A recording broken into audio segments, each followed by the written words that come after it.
In Africa, we have seen so much change that change has become meaningless.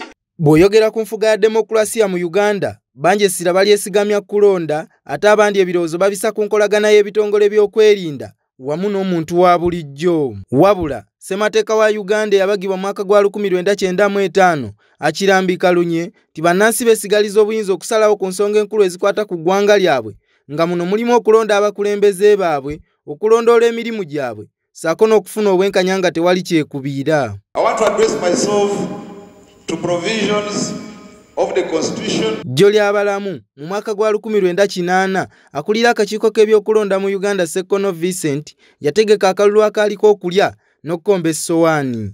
Kano kaafuuka kanaaluzaala oluvannyuma lwa Yoweri Kaguta Museveni okulinnya mu ntamu, kyokka nga yakwata kifo kya kusatu kumpi nga yakwebedde okulangira olutalo Sinziggu mu 1981 ng'awera okulwanira enkola ya demokrasiya, era kiteeberezebwa nti olutalo luno lwafiiramu abantu abakunukkiriza mu 800. Munnansiko ate munnamagye yagannyuka nga kati muwabuzi wa Pulezidenti Museveni, Alhaji Nadduli Abudu, agamba nti buli mukulembeze akwata ku ntebe bannansi abasuubiza enkola ya demokrasiya, era asembyeyo Yoweri Kaguta Museveni mu kye yayita 10 points program mu 1984. Bannansi baawula demokrasi ne baawula n'administration, babyawula.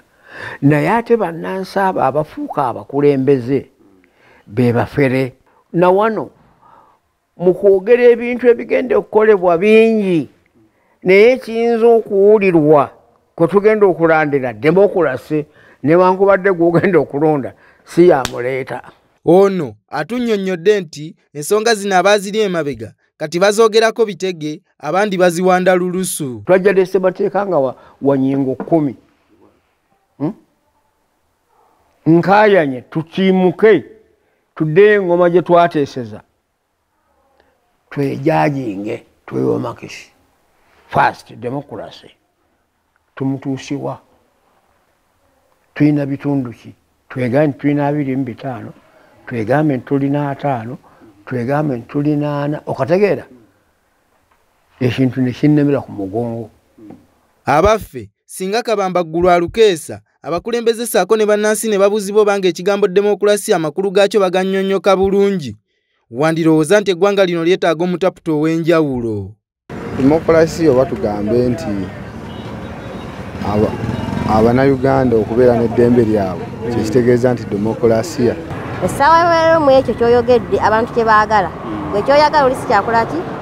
Sikyayagala. Ate ojja kulaga nnyo kintu ky'okola ki ky'oyagala kubanga kati biro birimu obusi. Okusinziira ku Yusuf Sserunkuuma, omutunuulizi w'ensonga, agamba nti demokrasiya aleeta essuubi n'essanyu lingi eri abantu, naddala okusinziira ku ndowooza zaabwe. Demokrasiya anyuma nti obanga agenze mu kivvulu, nti anyuma alina byasuubizanga birabika ng'ebinyuma, tegeeza akusuubiza eddembe ly'obuntu, asuubiza okubeera nga mwerondera abakulembeze bammwe, asuubiza okubeera nga bannamawulire bakola bulungi, nga bakola mu mbeera nga temuli kutaaganyizibwa.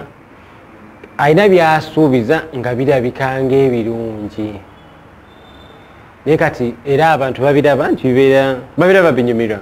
Munyumirwa okugenda ne muyita mu bibuga nga mukuba ebivulu nga muwagira Bobi Wine nga muwagira Yoweri Museveni, bisanyusa.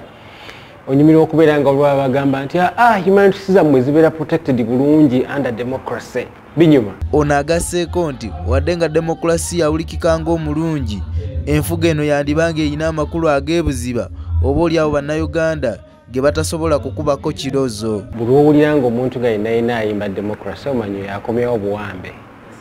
Demokrasi y'engeri gye tusobola okuwambamu abaddugavu nga tubasuubiza ekintu ekitasoboka naye nga kituwa enkola gye tukoma ne tubba eby'obugagga byabwe. Kawairo namba 21 mu kiwandiiko ky'ensi yonna ki Universal Declaration of Human Rights kanyikiza enkola ya demokrasiya nga bannansi gye balina okwesa okufuna bye beetaaga mu nsi zaabwe.